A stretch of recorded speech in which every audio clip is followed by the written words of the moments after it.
Shalom Bapak Ibu Saudara-saudari dimanapun berada. Kembali berjumpa dengan saya Pendeta Yakub Sulistyo. Video saya kali ini akan menanggapi video yang berjudul Bocor Misi Besar Menachem Ali, Kainama dan Aristo ke Yayasan Lembaga Alkitab Indonesia dari channelnya Pilpait, yang linknya saya taruh di deskripsi video ini. Dari video tersebut, saya mulai menanggapi mulai menit ke-5 detik ke-14 sebagai berikut. Menurut saya, dengan dan tanpa kata Allah dalam Alkitab bahasa Indonesia, tidak akan merubah iman Kristen. Video tadi mengatakan, dengan dan tanpa kata Allah dalam Alkitab bahasa Indonesia, tidak akan mengubah iman Kristen. Hal tersebut kurang tepat. Justru dengan menggunakan kata nama Allah dalam Alkitab bahasa Indonesia lah yang mengubah iman Kristen. Karena kitab suci yang berbahasa Ibrani maupun Yunani tidak ada kata nama Allah. Bahkan kitab suci Kristen berbahasa Inggris pun tidak ada kata nama Allah.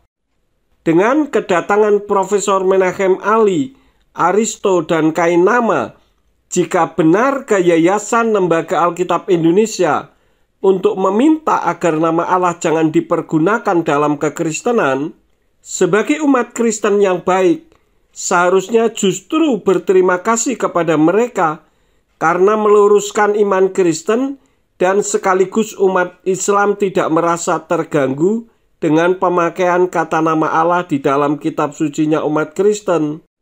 Orang Kristen di Indonesia itu memang aneh.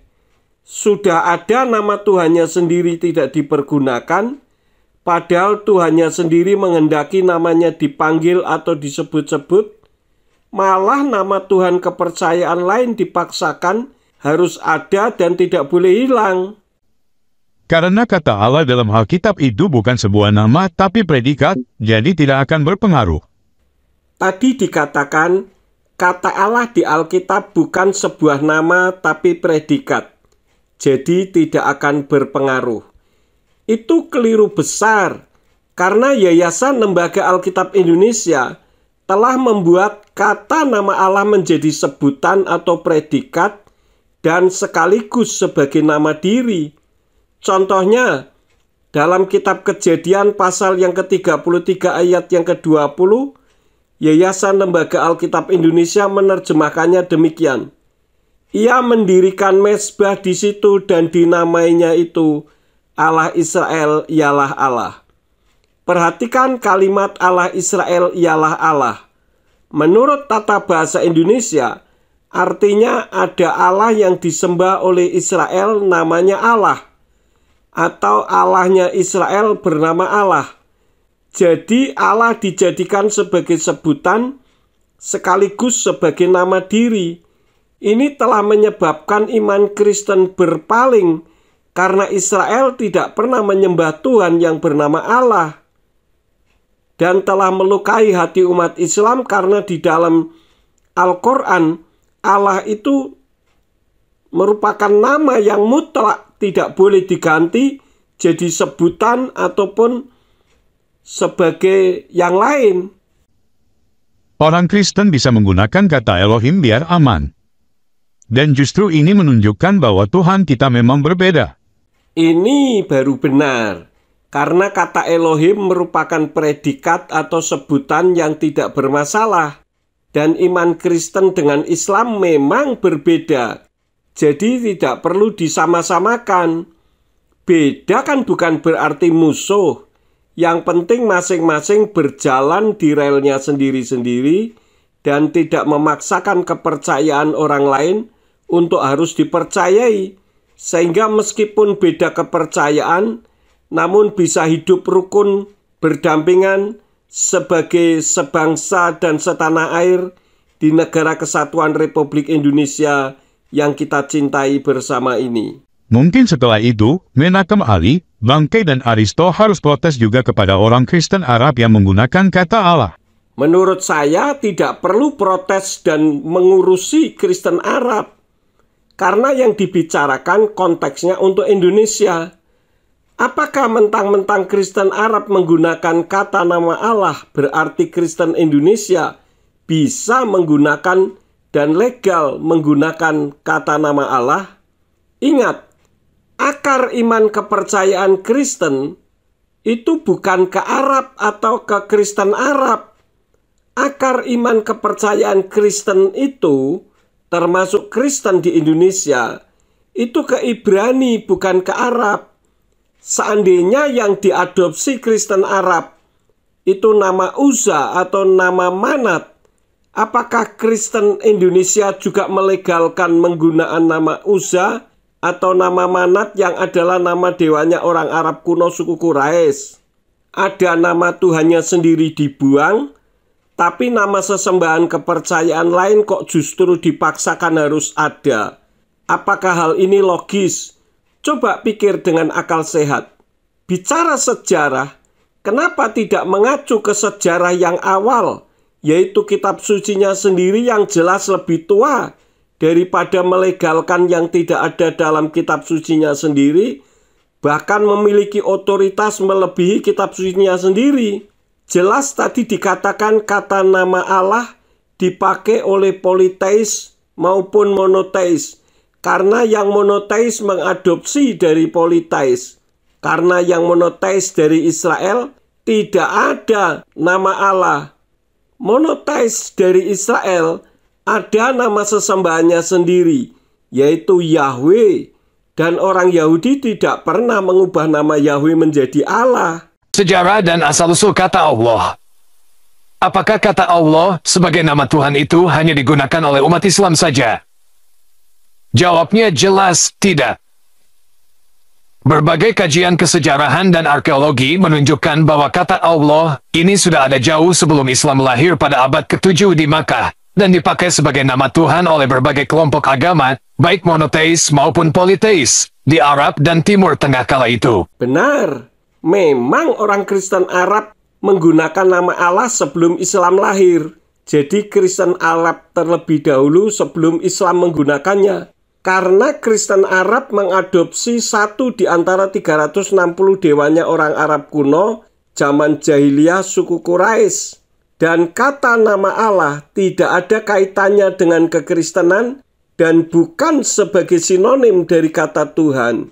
Coba perhatikan video ini. Kalau bicara sejarah, sebelum Islam lahir, Allah itu merupakan nama diri dari satu di antara 360 dewanya orang Arab kuno zaman jahiliyah. Kita lihat bersama buktinya.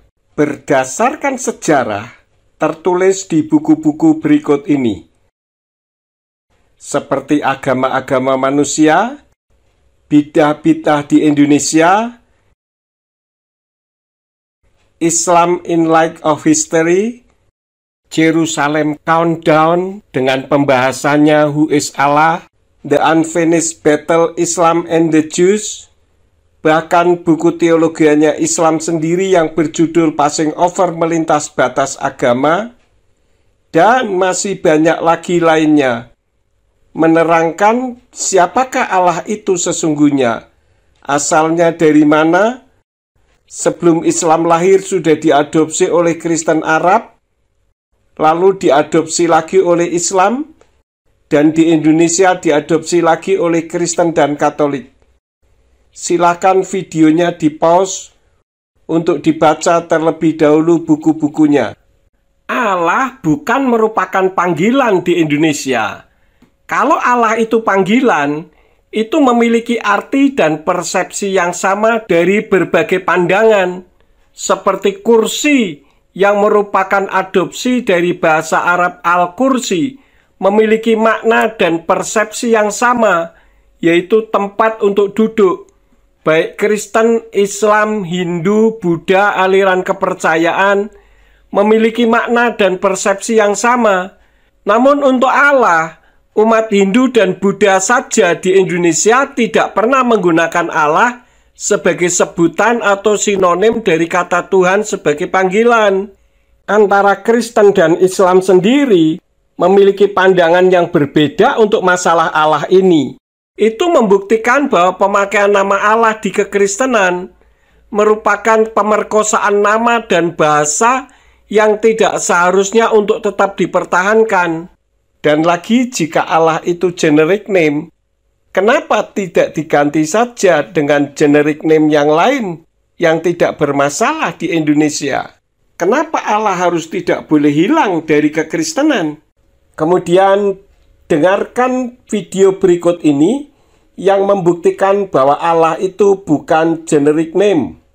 Allah in Arabic is not just the title for God. It doesn't mean God, which I'll explain. Allah is a name, and I will prove that using the Quran. There's a clear distinction between the two words ilah and Allah, which brings me to the Shahada, the testimony of faith. La ilaha illa Allah, which literally translates as there is no God or deity but Allah. The way ilah and Allah are spelled in Arabic do look similar, and they sound similar, but are not the same thing. They're not the same word or meaning. When you say la ilaha, ilah means God or gods, but Allah is a name, the name of Muhammad's God. So you're saying there's no God but that one, that precise name, la ilaha illa Allah.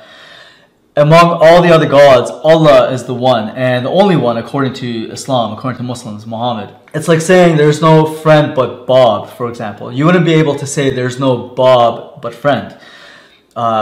Would it make sense for one to say there's no God but Jesus? Yes. But it wouldn't make sense to say there's no Jesus but God. So there's no God but Allah. It doesn't say there's no Allah but God.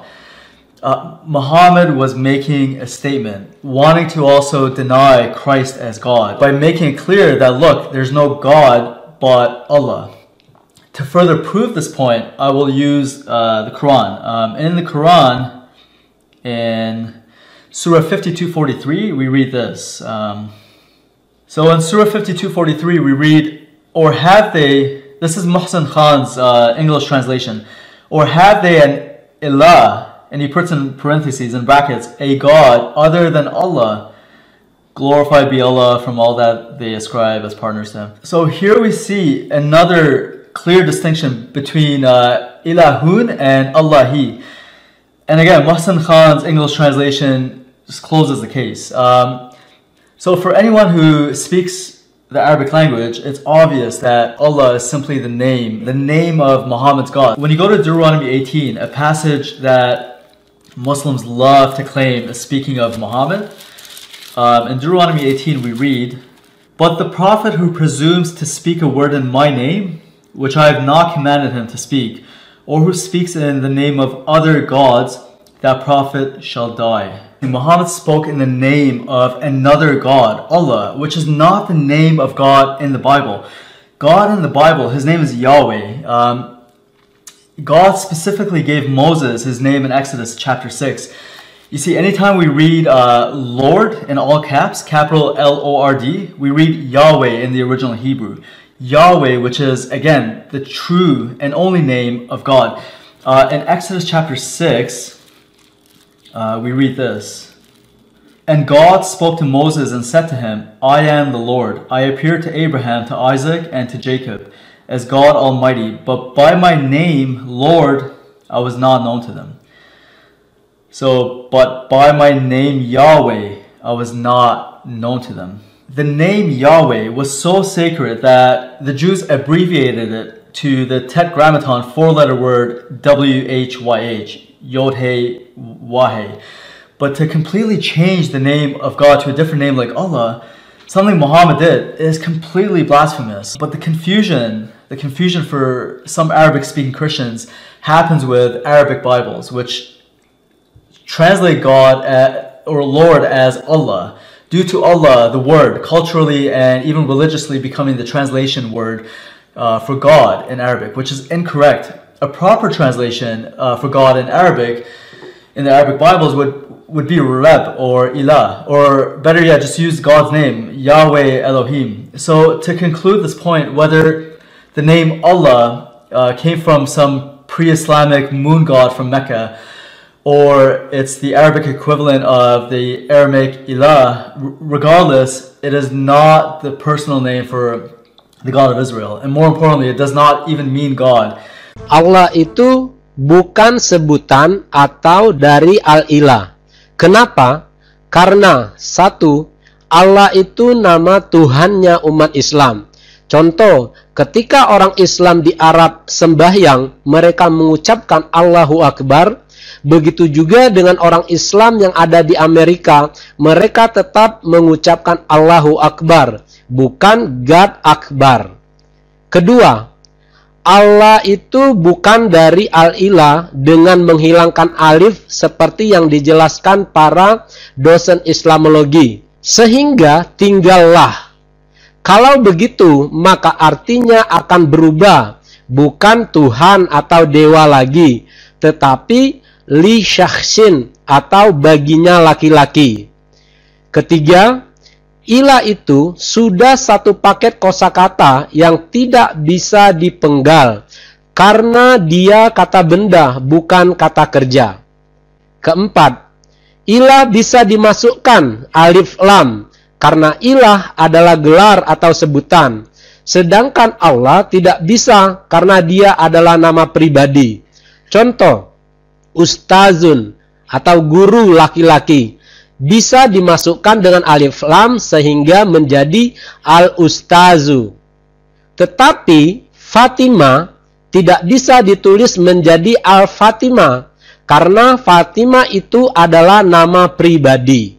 5. Ilah atau al-ilah ada musannanya, yaitu ilahani, artinya dua Tuhan atau dua dewa. Sedangkan Allah tidak ada musannanya atau tasnianya. Kalau ada, artinya bukan Allah lagi, tetapi menjadi Allahani. Ini menggantikan nama sesembahannya umat Islam. Contoh, Fatimah, kalau dimusanakan menjadi Fatimah Tani, maka nama Fatimah itu akan berubah, bukan Fatimah lagi, tetapi adalah Tante Fatimah Tani. 6. Ilah atau al-ilah bisa diterjemahkan menjadi dewa atau sesuatu yang disembah. Sedangkan Allah tidak bisa diterjemahkan ke dalam bahasa apapun karena dia adalah nama pribadi. Anda bisa melihat dalam Kamus Indonesia, Arab, Inggris karangan Abdul bin Nuh dan Umar Bakri halaman 76. Ketujuh, Allah bukan dari alif lam ha. Karena kalau diuraikan secara ilmu sorof tidak pernah ditemukan baik fi'il madinya, mudhari'nya maupun masdarnya. Yang ada alif lam lam ha atau Allah. Tetapi kalau diuraikan secara wazan dalam ilmu sorof juga tidak bisa menjadi Allah. Contoh, Allah dengan wazan af'ala yuf'ilu if'alan. Jadi kalau kita uraikan secara nahwu sorof, Allah itu menjadi Allah yulihu illahan. Dan itu bukan Allah, tapi itu adalah sebutan. Kenapa? Karena Allah adalah nama pribadi yang tidak bisa dikutak-katikkan. Lihat juga pernyataan Christian Prince berikut ini. But here we have more important question about what is the name of Isa. Here you see the Muslim they translate as Jesus. But the fact, the word Yeshua or Yeshua in Arabic and Yeshua in Hebrew, not mentioned once in the Quran. So this is a fabrication. Or let us say it's a fabricated translation. The same as some Christian who translated the Bible into Arabic and they used the word Allah in the translation. That is a fabrication too. So translation can be full of fabrication, the same as some who translated the Bible and used the word Allah, but in fact this is not Christianity, and Allah has nothing to do with Christianity. And after 1400 years of occupation, the Arabic Christians forced to use the word Allah, and now it became part of their, let us say, the daily life talking. If you go to all Islamic countries where Christians are a minority, you will see all of them, they use the word Allah. Why? Because simply they are under the control of Muslims. However, When the Muslims, they notice that using the word Allah is not for their benefit, they will forbid you from using it, as what happened in Malaysia.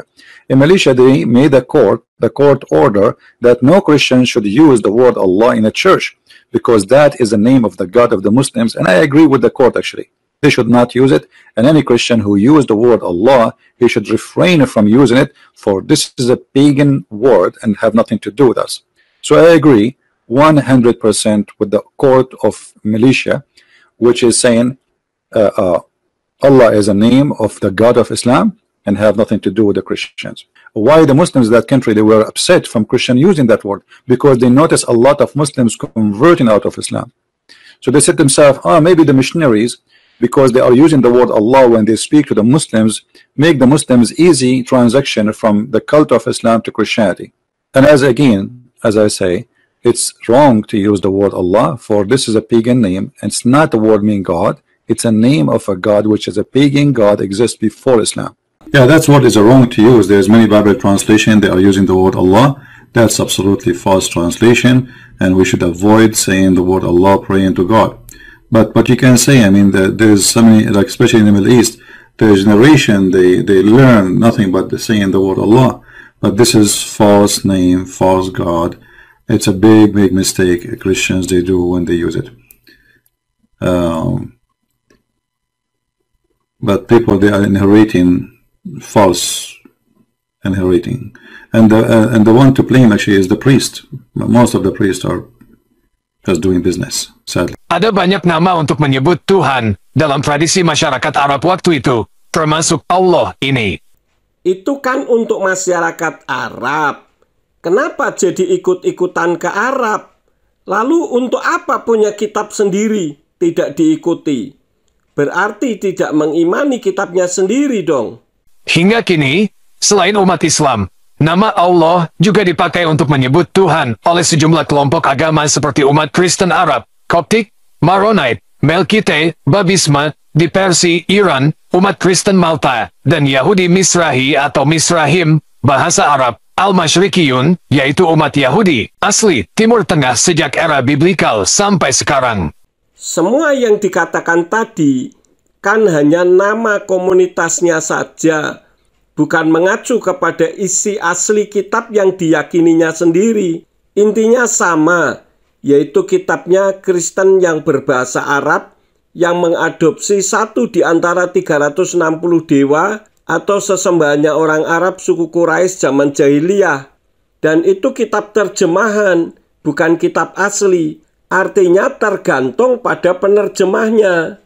Saya akan buktikan kalau penerjemah kitab suci berbahasa Arab itu mengalami kebingungan dalam menerjemahkan kitabnya ketika sampai kepada nama diri Yahweh.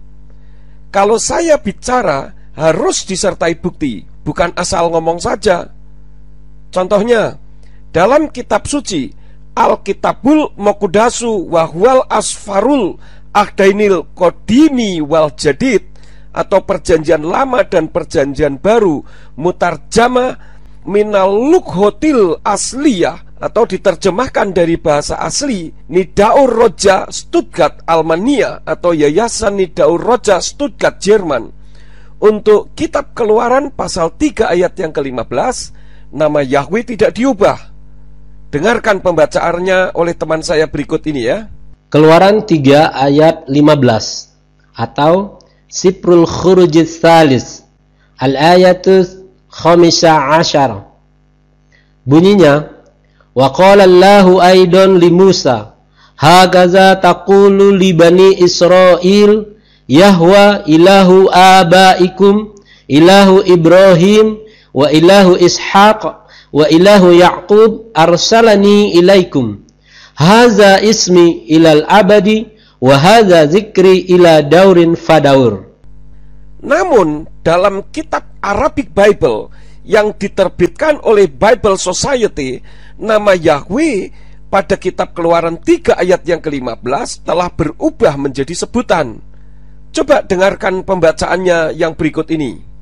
Wa qala aidan li Musa hakaza taqulu li sya'bi Israil inna rabba awil kain ilaha abaikum wa ilaha Ibrahim wa Ishaq wa Yaqub qad arsalani ilaikum hadza huwa ismi ilal abadi wa huwal ismul ladzi ud'a bihi min jilin ila jil. Kembali ke nama-nama tadi, saya akan terangkan dengan singkat. Koptik itu kelompok orang Kristen di Mesir yang merupakan anggota gereja Ortodoks Koptik. Kalau Maronite itu komunitas Kristen di Lebanon yang merupakan satu dari 23 gereja Katolik yang berkomuni penuh dengan tahta suci di Roma.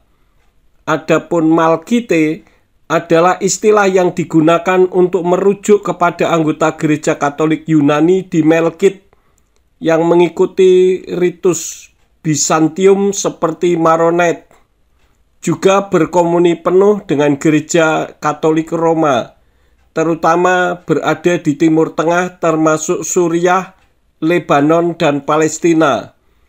Adapun Babisme adalah gerakan agama yang muncul di Persia, Iran pada abad ke-19 yang didirikan oleh Sayyid Ali Muhammad Shirazi yang dikenal sebagai Bab, dan Babisme ini merupakan pendahulu dari agama Bahai.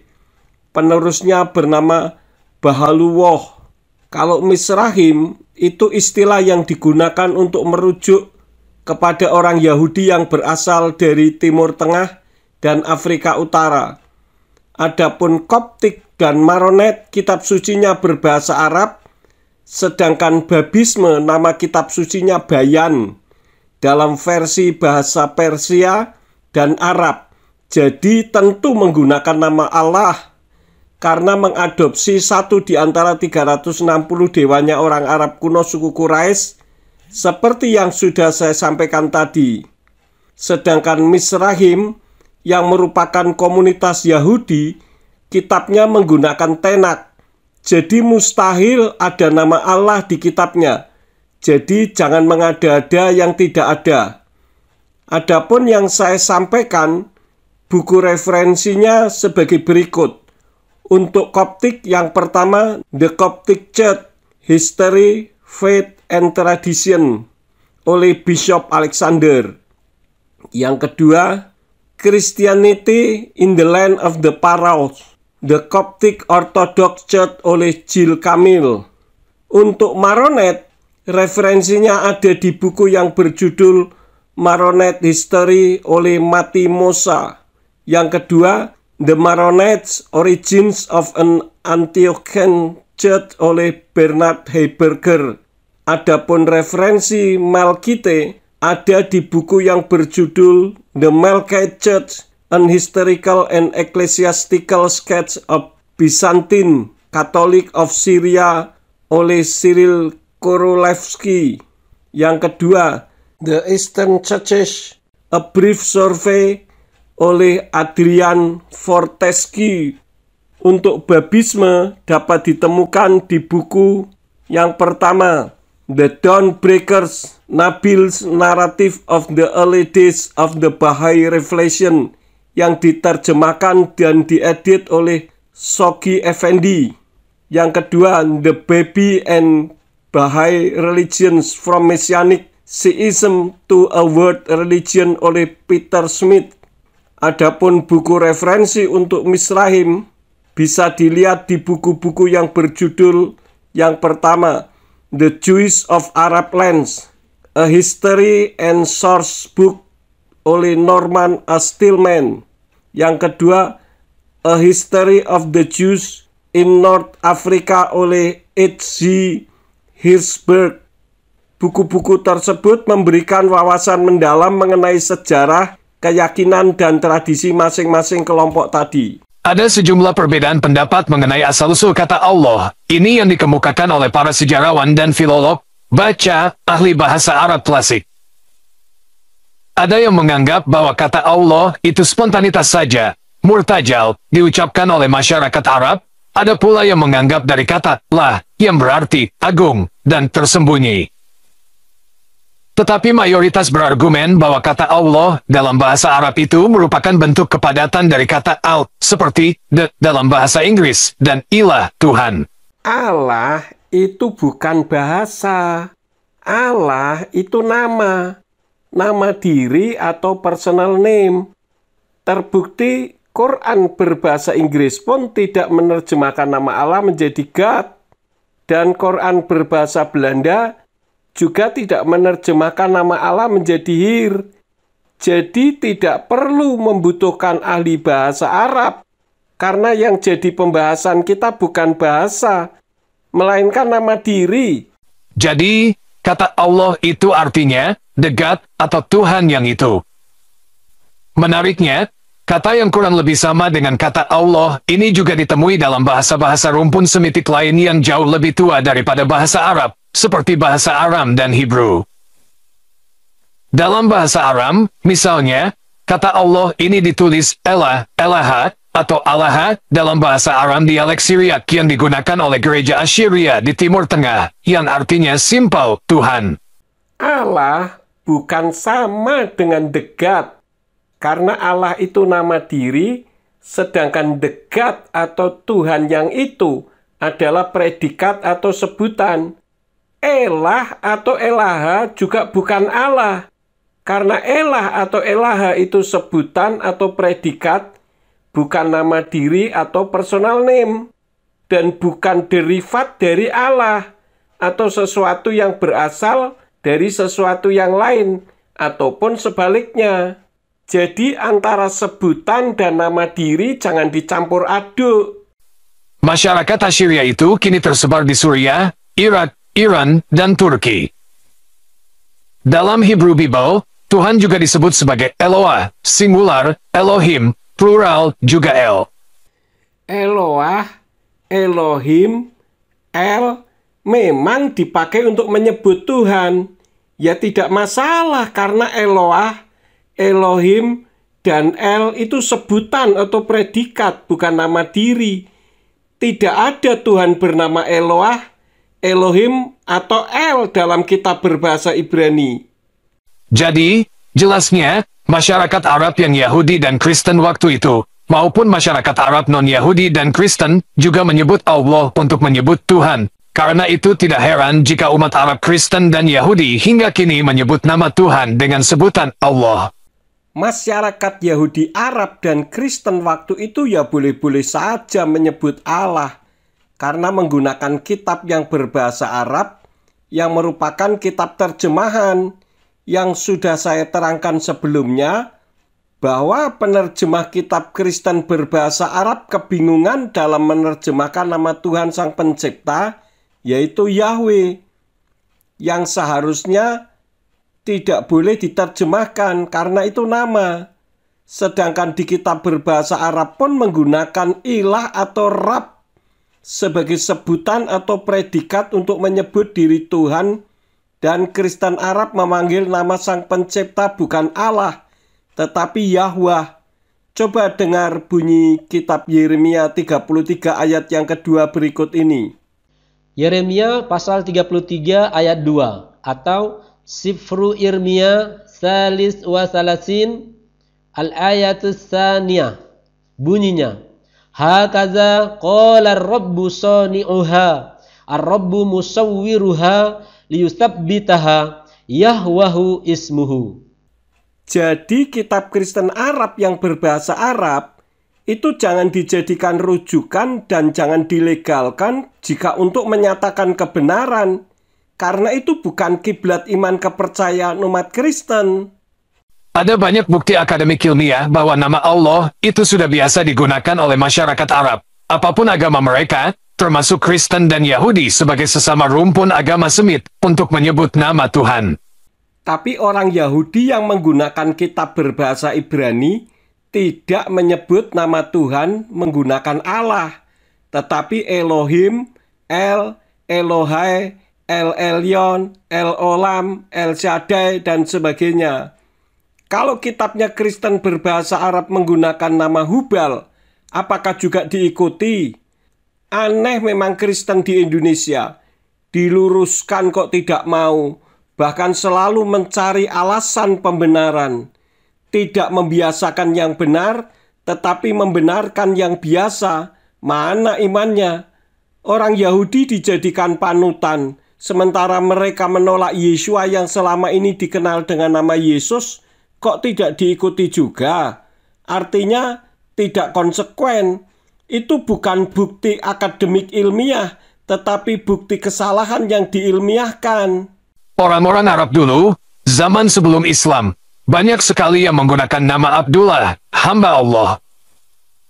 Bukankah ayah Nabi Muhammad sendiri yang wafat sebelum beliau lahir juga bernama Abdullah?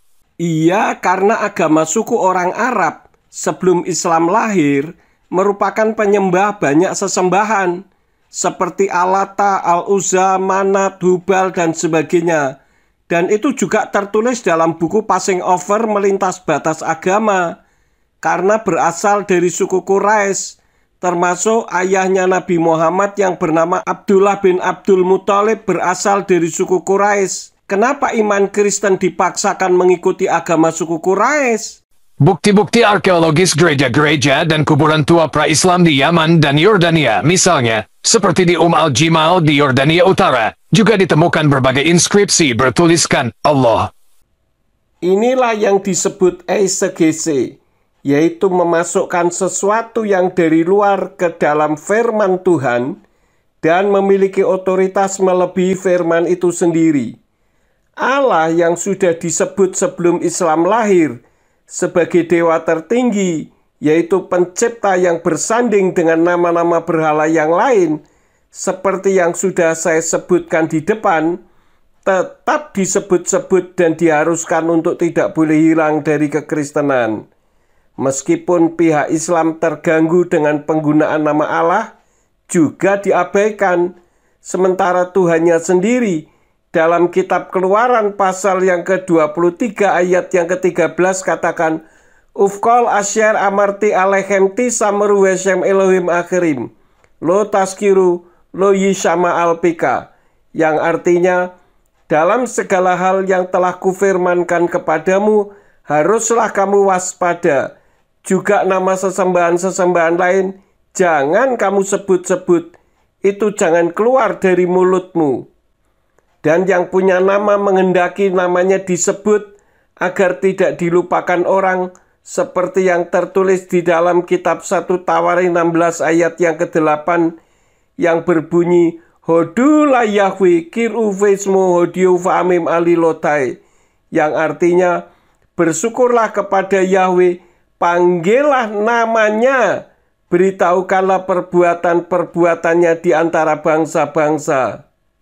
Bahkan Yeshua sendiri, yang selama ini dikenal dengan nama Yesus Kristus, juga mengajar untuk mengasihi Yahweh, justru diabaikan. Seperti yang tertulis di dalam kitab Matai pasal yang ke-22 ayat yang ke-37, yang berbunyi Wayomer Yeshua Elai wa ahavta et Yahweh Elohika bekal lefafka ufkal nafseka ufkal madaika, yang artinya firman Yeshua kepadanya, kasihilah Yahweh Elohimu dengan segenap hatimu dan dengan segenap jiwamu dan dengan segenap akal budimu.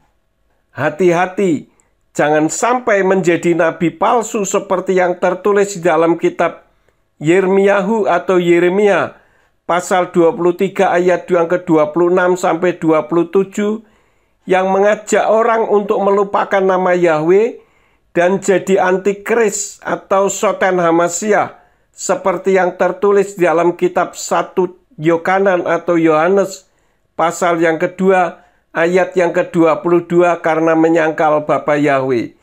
Coba dibaca ayatnya. Pada era kerajaan Himyar dan Aksum juga banyak dijumpai nama-nama Kristen yang menggunakan nama Abdullah. Seorang jenderal Kristen bernama Abdullah bin Abu Bakar yang wafat di Najran, Arabia, pada 523 M, juga terungkap mengenakan cincin bertuliskan, Allahu Rabbi, Allah adalah Tuhanku. Artikel ini ditulis oleh Bapak Sumanto Al-Qurtubi, Profesor Islamic Studies di Universitas di Saudi Arabia. Nah, sekarang terbukti Dengan menggunakan nama Allah menyebabkan orang Kristen berpaling dari imannya kepada Yahweh di dalam nama Yeshua HaMashiach. Dengan ditemukannya cincin di tangan jenderal Kristen yang bernama Abdullah bin Abdul Bakar yang wafat di Najran yang bertuliskan Allahu Rabbi, yang artinya Allah adalah Tuhanku. Benarkah Tuhannya orang Kristen itu Allah? Dan sekaligus terbukti di cincin tersebut bahwa Tuhan ditulis di cincinnya dengan Rabbi, yang berarti Tuhanku, bukan menggunakan nama Allah sebagai sebutan. Nanti kita akan lihat apakah kecurigaan saya ini benar terjadi atau salah. Oke teman-teman, demikian tanggapan kita terhadap pernyataan Aristo. Terima kasih untuk dukungan teman-teman. Tuhan Yesus memberkati. Seharusnya umat Kristen berterima kasih kepada saudara-saudara kita umat Islam yang datang ke Yayasan Lembaga Alkitab Indonesia jika memang mereka membicarakan tentang dilarangnya penggunaan nama Allah dalam kekristenan.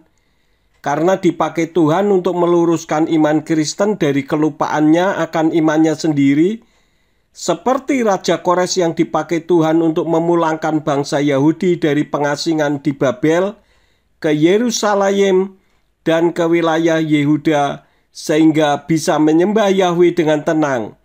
Sebenarnya sudah banyak sanggahan-sanggahan saya tentang jangan dipergunakannya nama Allah dalam kekristenan untuk menghormati saudara kita umat Islam yang sudah menjadikan Al-Quran sebagai rujukan penggunaan nama Allah sebagai nama sesembahannya. Sedangkan umat Kristen dan Katolik sudah ada nama Tuhannya sendiri, sebaiknya jangan dicampur adukkan. Sekian video saya, terima kasih telah menonton sampai selesai. Silakan bantu share kepada yang lain, agar yang lain juga mendapatkan pengetahuan yang hakiki ini. Bapa Yahweh di dalam nama Adonai Yeshua HaMashiach dan Ruach HaKodes menyertai dan memberkati Bapak Ibu Saudara-saudara sekalian. Amin.